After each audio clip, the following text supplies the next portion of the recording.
while pastoring, I loved cars. I loved to drive. I still love driving. It's fun. When I get the chance, which I hardly get. You see, I probably drive maybe twice or thrice in a whole year. Can you imagine that? And then this driving I'm talking about, just a few, you know. I love to drive. I liked it. I enjoyed it. So there was that year, several years ago. I bought different cars at different times. Then I got this one that I liked so much. And the man knew how to advertise it for me. Customized, nice, one in town. So I looked at the car. I liked it. I wanted it. I was already buying, this car or that car. Made no difference now. So I didn't need any consultations with the Spirit. When you're already on cruise and there's nothing on the road, you just keep going. You don't try to, everything is, so you don't prepare for emergencies. So it was gone. And that's the way I came to this car. And I liked it. No consultations. And I paid more for that car than any other 3 cars put together before then. I was excited. And it was not a brand new car. Yet I spent so much money on it because it was customized. Okay. I bought it and went home with it. Come out every day and clean it. Look at it shining. You wish you could drive it out and be outside at the same time and be looking at it. Anyway, one day, while it was still, new, I'd only driven out maybe to church once or twice. So it's just there because I had other cars. Okay. In this Monday, I believe it was, you got this car, you're not driving it, nowhere to go. You have to look for somewhere to go. So I needed somewhere to go. So I said, okay, I'm going to buy fuel. And then from there, my mom was with my sister. And so I said, I'll drive to see my mom. And then, just go out. This was now around 6:30 p.m. So I'm going. That's the way I went out. Bought the fuel, filled the tank, and drove, heading for my sister's place to see my mom. Stopped on the way at this supermarket that I'd been to several times. I thought, okay, let me buy some things to take there. As I stopped, before I could come out of the car, another car stopped beside me, and some guys jumped out with guns. 2 of them in front of me just releasing bullets into the air. They were just like, it was fun for them. They just stood there. And the others came to the doors. One said, come down, move in, out. They were giving all kinds of commands. I didn't know where I was.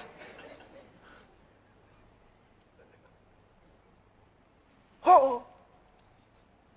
Before I knew what was happening, they opened the back door and said, get inside. You don't want to open the boot to get inside. Everywhere. Come out. Where are you? I didn't know what happened to me. They were shouting so much. I didn't know which of them to obey.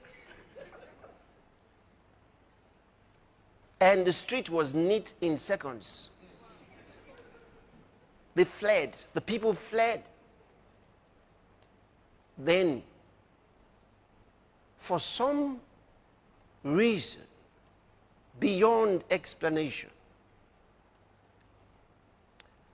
I walked away from there.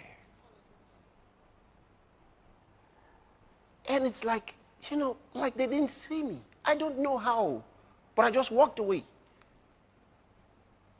got out of there.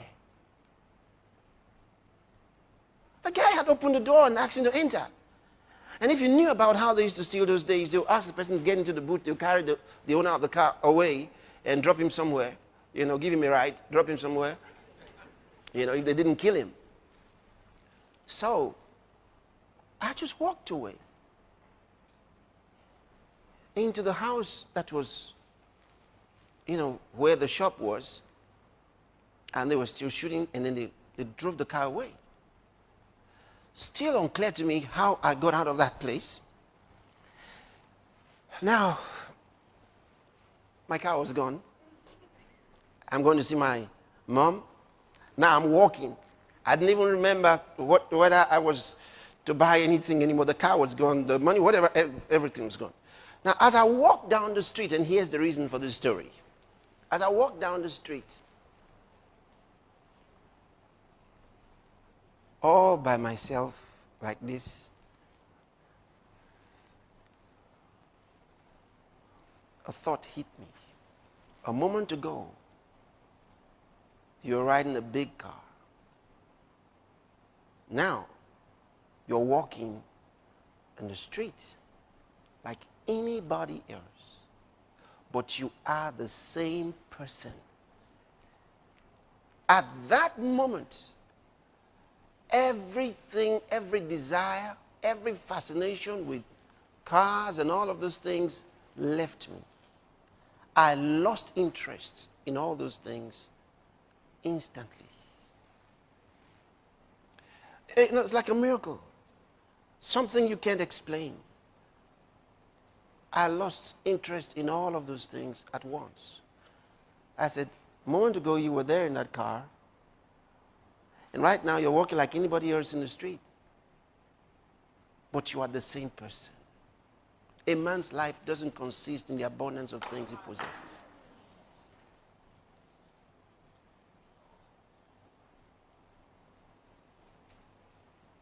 And this is so important. Of course, on Wednesday nights, what I was about telling the congregation what had happened to me, how the car was gone, is I was telling them what happened, just about explaining. Someone came up the platform with a paper. They had found the car. So I announced to them they had found the car, but I wouldn't drive that car again. I'd lost interest.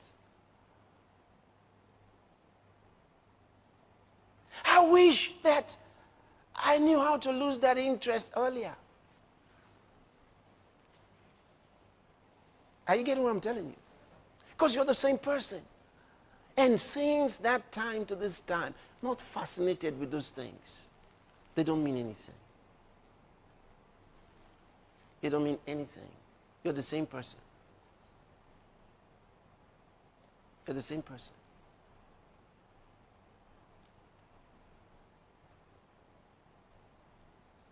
Don't wish for those things. Wish to fulfill the call of God in your life. That's the most important. Have a different kind of desire. Nothing in this world satisfies. Nothing. Nothing. And you see, God will bless you faster than you can make releases. Let me put it this way, because sometimes when we talk like this, there are those who say to us, but if you keep giving, you may never have anything. You just keep giving, and then you never have. The point is this: what God doesn't want is for anything to have you. We give. I give all the time. But the thing is this: I am unable to catch up with God. Before I have time to make my calculations, He's beaten my figures. And in everything.